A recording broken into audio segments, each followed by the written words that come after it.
Bem-vindo ao Debate Creator, escovador de byte. Se você está acompanhando a gente aí nas nossas playlists maravilhosas iniciais aí de algoritmos, você está vendo que na nossa última aula de algoritmo nós falamos sobre recursividade. E recursividade é uma coisa muito importante para a gente, porque a maioria dos algoritmos complexos usam recursividade. Consequentemente, muito dos nossos queridíssimos algoritmos que nós vamos estudar daqui para frente vão usar recursividade. Então, por isso, é muito importante que a gente comece a estudar recursividade de uma forma um pouquinho mais avançada. Por isso, hoje nós vamos continuar falando sobre recursividade e vamos mostrar um algoritmo muito divertido de fazer que usa recursividade, que é a árvore fractal. Então, se você quer saber como monta uma árvore fractal e aprofundar ainda mais no seu conhecimento de recursividade, para que a gente possa, nos próximos algoritmos, ir nos algoritmos um pouco mais profundos, vem comigo que a aula de hoje é sobre isso. Então, meu querido amigo escovador de bytes, vamos começar a aula de hoje baixando o código lá no github.com/debatecreator, que vocês já sabem que é onde a gente coloca todos os códigos das nossas aulas. Mais uma vez, não se preocupe, porque todos os nossos links vão estar aí na descrição do vídeo para vocês baixarem. E, obviamente, como a aula de hoje é uma aula de algoritmos, está lá no nosso queridíssimo repositório de algoritmos. Hoje nós vamos usar essa pasta aqui, a Recursive, que é a pasta da recursividade. E para quem não lembra como baixar esse código, você vem aqui em Code, copia o endereço do repositório aqui, nesse botãozinho aqui, Copy to Clipboard, abre o nosso muito amado GitHub Desktop, vem aqui, add clone repositório, URL, coloca aqui, e aqui a pasta local na sua máquina onde você quer descarregar os nossos projetos. Daí é só você apertar o clone aqui. Para mim, obviamente, não vai aparecer porque eu já tenho o repositório. Então, como eu já tenho o repositório, o que eu vou fazer é escolher o repositório de algoritmos como meu repositório corrente e vou clicar aqui em Fetch Origin para baixar a última versão do código que nós temos lá no nosso servidor do GitHub. Feito isso, eu vou ter lá no meu Visual Studio Code, então vou abrir aqui o Visual Studio Code, eu vou ter a pasta recursividade aqui, ver aqui arquivo, abrir pasta, vou escolher aqui o caminho onde eu coloquei o meu queridíssimo link para as aulas de algoritmo, e vou escolher a pasta recursive aqui, e vou dar um Select Folder. Assim que eu der o Select Folder, ele vai abrir aqui a pasta para a gente. E vou começar aqui um quadro branco novo para colocar do lado do nosso código, para que eu possa ir desenhando à medida que nós vamos trabalhando a nossa análise do código aqui da árvore fractal. Então, estamos prontos para começar, galera. Então vamos lá, amiguinho escovador de bytes. Aqui, ó, na linha 50, a gente de cara prepara o nosso ambiente aqui, usando os comandos Screen e Color para preparar o nosso ambiente, porque nós efetivamente vamos desenhar uma árvore. E aqui, o que a gente quer? A gente quer desenhar uma árvore fractal, então nós vamos ter um tronco aqui, que nós também vamos chamar de geração igual a 0, ou seja, a primeira geração, que é o tronco. E a partir nós vamos começar a ramificar esse tronco em diversas direções. Então, por exemplo, quando ele chegar aqui, que a gente vai chamar de geração 1, ele vai ramificar. E aqui, ó, a gente vai chamar isso aqui de geração 1.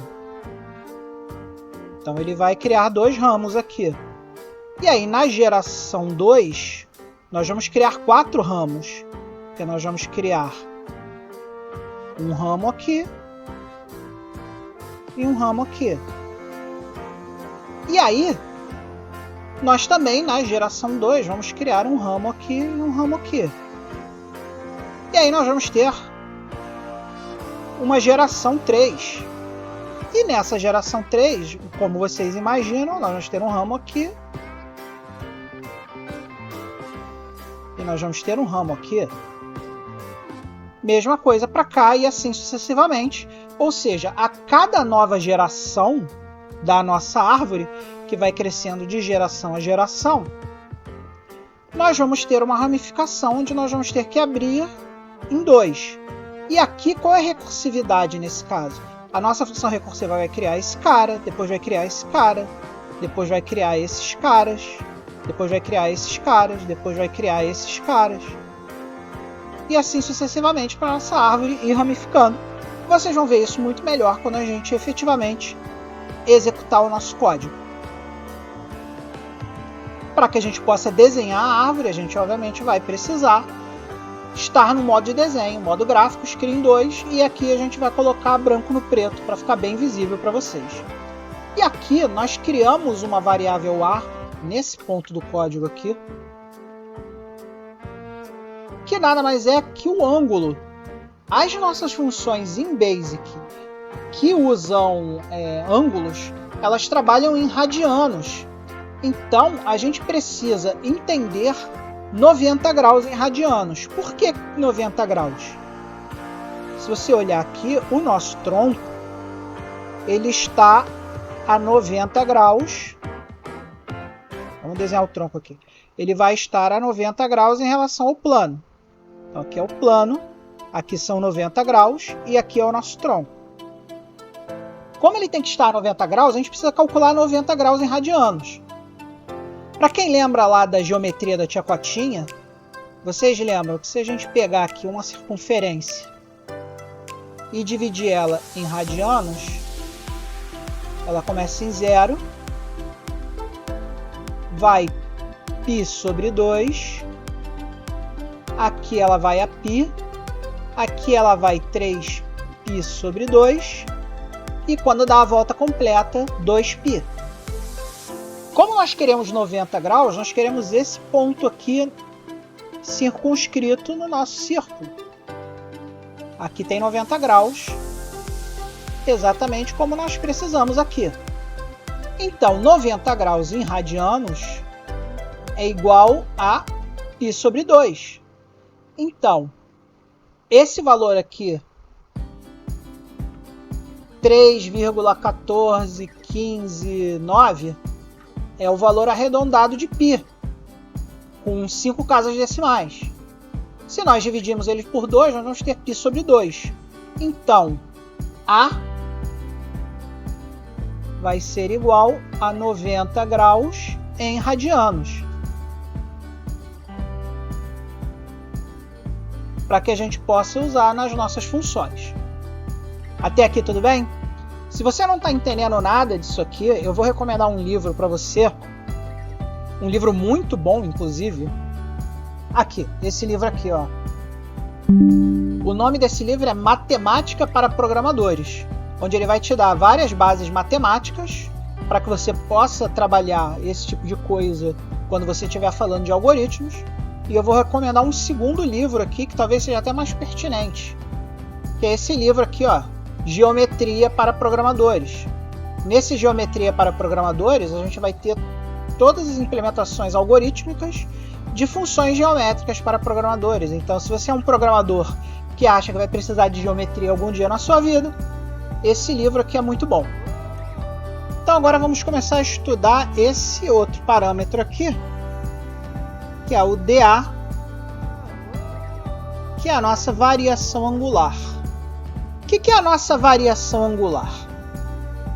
Se a gente desenhar aqui a nossa árvore de novo, o que vocês vão ver? Esse aqui é o tronco. E aí, na próxima geração, nós vamos ter 2 ramos, ok? Esses ramos que a gente está desenhando aqui, eles não estão mais a 90 graus. Eles estão em uma variação angular relativa ao tronco. Então, quando a gente fala a variação angular, a gente está falando desse ângulo aqui.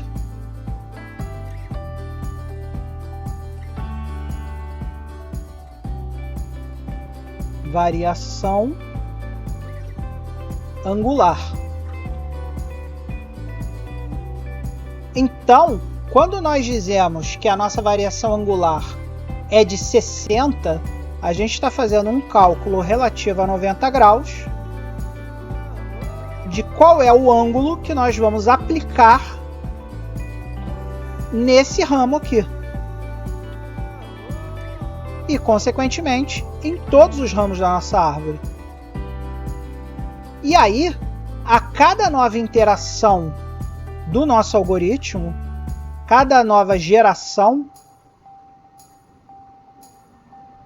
nós vamos aplicar a mesma variação angular relativa sempre aos 90 graus do ramo. Então esse cara aqui também é variação angular.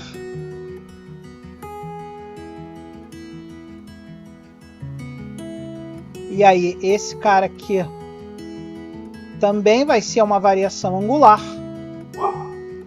E assim sucessivamente, a cada nova geração, nós vamos recriando a nossa variação angular. Outro parâmetro importante aqui é o tamanho do tronco. Então, quando nós estamos falando de tamanho do tronco, nós estamos falando do tamanho que a nossa primeira geração vai ter. Então, o tamanho do tronco é isso aqui, é o tamanho da nossa primeira geração. E esse tamanho da primeira geração é esse parâmetro L aqui, que é o tamanho do tronco. Os próximos parâmetros são G0 e GM. G é a geração atual em que nós estamos, que no início do algoritmo vai ser 0, e a gente vai ter um número de gerações máximas de até 10 gerações, que eu acredito que eu coloquei aqui esse limite de 10 gerações, porque como o processador é de 8 bits, mais de 10 gerações levaria muito tempo gerando, então eu limitei a gerações máximas de 10 gerações. Então, essa aqui é a nossa, como eu já disse antes, essa aqui é a nossa geração atual, que eu chamei ali no algoritmo de G, que começou em 0. E aí a gente vai ter G1, G2, G3 até um máximo de G10, para gerar 10 gerações aqui de árvore. E aí, meu amigo escovador de byte, é aquele momento em que eu peço a sua ajuda para fazer um canal ainda melhor. Assine o programa de patrocínio patreon.com/TheByteCreator e pague $1 para ganhar acesso antecipado aos vídeos do canal, acesso ao nosso FTP exclusivo com arquivos para você, canal de bate-papo direto comigo e com os outros escovadores de bytes, além, obviamente, dos nossos Thank You Discs. Se você assinou o nosso tier de $1, você ganha todos os Thank You Discs na faixa. Se você quer contribuir apenas uma vez, compre uma camisa. Vai lá no TheByteCreator.com.br, compre uma camisa, porque o verdadeiro escovador de bytes veste a camisa. Ou lá no Patreon, na seção de compras, compre um dos nossos Thank You Discs para nos ajudar a ser feliz e ajudar a você a ter um canal muito melhor. Então vamos embora para a aula, que a aula de hoje está longa. E agora, amiguinho, que nós já falamos das gerações, vamos falar agora dos pontos propriamente ditos. Vocês lembram lá, quando a gente estudou os gráficos básicos do MSX, que o comando que traça linhas na tela é o comando line. Então a gente pega, usando o comando line, a gente pega um primeiro ponto, define um segundo ponto e diz que a linha vai começar no ponto 1 e vai até o ponto 2. E vocês podem ver o comando line sendo executado aqui, ó, dentro da função recursiva. É esse line aqui que nós estamos falando e é esse line que nós vamos usar para traçar recursivamente cada uma das linhas, até porque ele está aqui dentro das gerações recursivas, certo? Só que para que a gente possa calcular linhas no Basic, a gente tem que calcular os pontos x e y, tanto o ponto atual quanto o próximo ponto.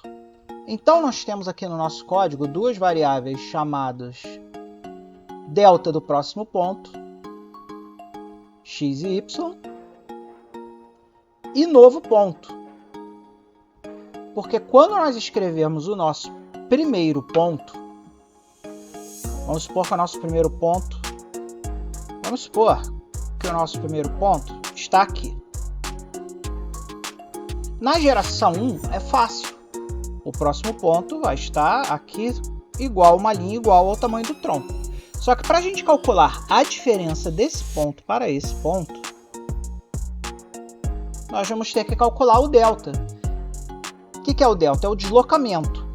O quanto o meu ponto tem que se deslocar daqui para cá para atender a geração atual na qual eu estou, certo? Para isso que servem essas duas variáveis aqui, o ΔX e o ΔY, para a gente calcular o delta do próximo ponto.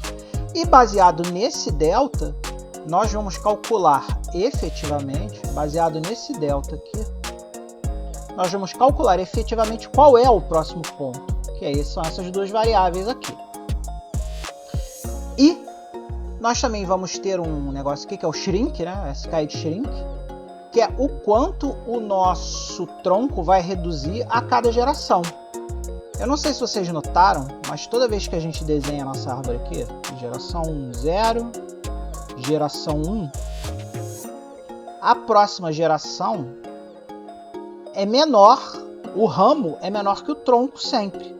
Então, a cada geração nós vamos aplicar aqui um fator de redução, ou um fator de encolhimento, onde a gente vai dizer o quão menor é o ramo em relação ao tronco, ou o quão é o ramo, menor é o ramo em relação ao ramo anterior, porque cada novo ramo vai ser menor que o anterior.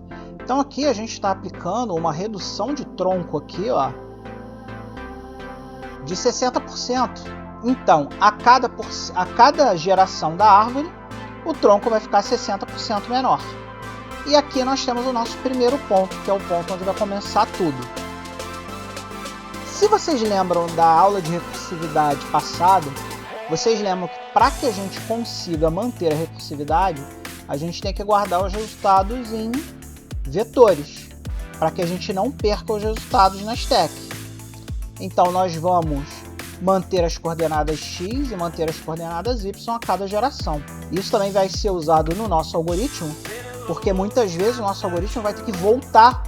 Por exemplo, o nosso algoritmo ele vai começar a traçar a nossa árvore assim. Ele vai traçar uma geração, depois ele vai traçar a próxima geração, depois ele vai traçar a próxima geração, depois ele vai traçar a próxima geração, depois ele vai traçar a próxima geração. E aí ele vai voltar e desenhar essa. E aí ele vai voltar e desenhar essa. E assim sucessivamente, durante toda a árvore, até que ele tenha desenhado a árvore toda. Para que a gente possa acompanhar dessa forma, nós precisamos ter as coordenadas x e y guardadas a cada geração. E é para isso que vão servir essas duas variáveis aqui. E por último, nós vamos chamar finalmente as gerações recursivas na nossa função recursiva, que é o nosso GoSub aqui. E a gente sabe que ele é uma recursiva, por quê? Porque aqui dentro dela a gente tem uma chamada para ela mesma. Aqui, ó. Nesse momento aqui, ó, eu testo a minha geração. Se a minha geração for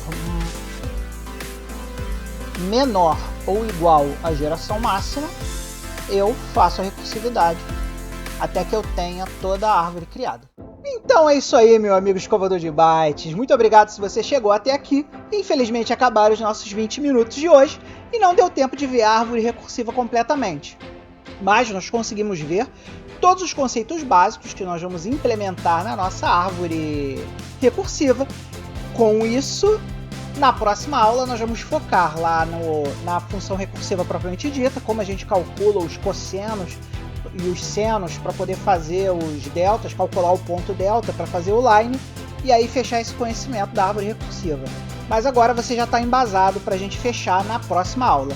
Não se esqueça, obviamente, de comprar uma camiseta lá, thebytecreator.com/thebytecreator, porque o verdadeiro escovador de bytes veste a camisa. E não se esqueça também de mandar um beijo, um abraço e um grande amplexo aos nossos patrocinadores aqui, que estão aqui, nesse lado aqui da tela, que são as pessoas que nos ajudam, estão ajudando a mim e a você a manter esse canal vivo. Então, muito obrigado, um grande beijo e nunca se esqueça que, acima de tudo, você tem que ser feliz. Até a próxima.